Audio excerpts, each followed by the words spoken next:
Pada vlog kali ini kita akan membahas tentang maggot terapi. Video ini tidak bisa dimonetasi, dan bagi sahabatku semua yang kurang berkenan dengan video ini, silahkan tinggalkan saja. Karena apa? Mungkin efeknya nanti Anda akan agak malas makan, dan mungkin juga Anda akan mual, dan juga mungkin gitu Anda akan teringat dengan video ini. Tapi bagi Anda yang kepoan, bagi Anda yang suka dengan konten ini, silahkan disimak penjelasan dari kami.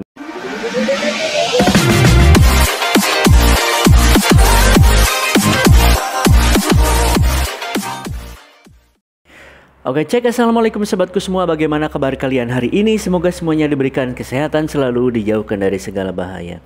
Oke sahabatku semua, ini saya sepulang dari puskesmas. Kita akan lanjut ke pasien luka yang hari ini jadwalnya ada beberapa pasien.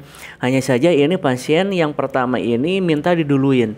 Karena apa? Katanya bang, di lukanya itu sepertinya ada makhluknya gitu. Ada belatungnya gitu.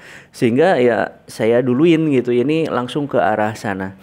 Ini saya masih menggunakan PCX 160 ya. Udah 3 tahun kurang 2 bulan ya. Masya Allah, luar biasa. Pokoknya ini motor benar-benar menemani saya setiap hari. Terus juga ini kilometernya sudah mau 30 ribuan. Dan nanti kita akan coba sharing tentang kekurangan dan kelebihan PCX ini setelah 3 tahun. Hanya saja untuk konten kali ini saya tidak akan membahas tentang PCX dulu. Tapi saya akan membahas tentang pasien luka ini. Karena apa? Ini lumayan agak unik ya. Jadi nanti saya akan coba sharingkan juga tentang kasus-kasus diabetes yang memang terjadi luka seperti itu ya. Oke sahabatku semua, bahasanya itu adalah maggot terapi. Maggot terapi itu adalah terapi yang menggunakan belatung. Itu kalau yang disengaja. Tapi kalau di kita di Indonesia itu terapi ini masih belum terlalu familiar sebenarnya. Karena apa? Mindset di pikiran masyarakat Indonesia itu kalau luka ada belatungnya itu terkesan jorok gitu ya, jijik gitu. Dan memang ya saya juga sih sebagai praktisi luka ya memang agak kurang juga sih. Jadi masih ada cara yang lain selain maggot terapi gitu. Oke sahabatku semua. Jadi saya bisa jelaskan untuk proses penyembuhan luka itu ada 3 fase ya. Dari mulai fase peradangan, terus fase pertumbuhan jaringan, dan juga nantinya ada fase epitel namanya. Hanya saja di fase peradangan ini kadang gitu ya, luka itu masih banyak sesuatu yang masih nempel. Mau jaringan yang warna kuning, warna hijau, atau misalkan warna hitam yang masih keras. Dan ini hampir gitu rata-rata ada menimbulkan wangi gitu. Agak bau lukanya cuy. Sehingga apa? Sehingga mengundang lalat untuk datang gitu. Jadi memang nggak semua lalat sih bisa bertelur di luka itu. Kalau bahasa kita itu adalah lalat hijau yang paling gampang dia untuk bertelur. Makanya hati-hati banget kalau misalkan ada luka terbuka terus lukanya agak wangi. Ini sangat-sangat gampang buat diteluri gitu. Dan kalau udah diteluri ya biasanya sehari 2 hari itu udah pasti jadi gitu. Jangan berapa hari ya, 2 jam itu udah pasti jadi gitu, udah pasti hidup gitu telurnya. Kalau 2 hari udah segede nasi kali belatungnya itu. Jadi sahabatku semua, memang di teknik untuk melepaskan jaringan mati itu ada beberapa ya. Ada namanya itu autolytic debridement namanya itu. Jadi ini yang paling sering dipakai oleh perawat luka. Terus ada juga yang teknik konvensional ya, dengan kasak bisa digosok. Atau ada lagi dengan CSWD. Kalau CSWD itu biasanya dia pakai gunting gitu ya. Dengan gunting diambil jaringannya, dipotong. Atau lagi ada yang ini maggot. Maggot itu masuk ke teknik biologikal gitu ya, untuk melepaskan jaringannya.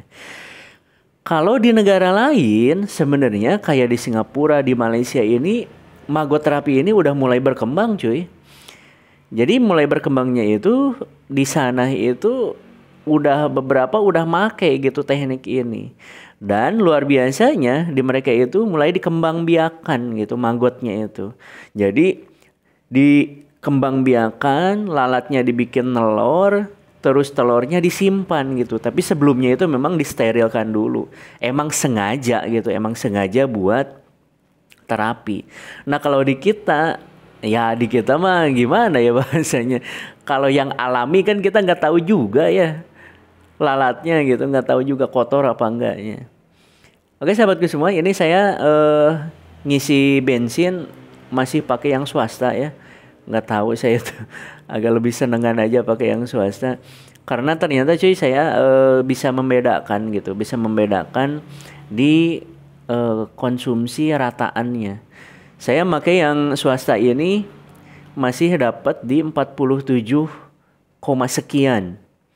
Paling kalaupun olinya udah agak-agak kental gitu, udah 1000 lebih, paling diturunnya itu masih 46,2-an. Masih dapat buat 1 liternya.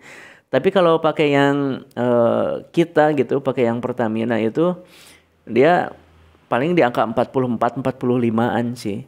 Berarti kan ada sedikit perbedaan ya.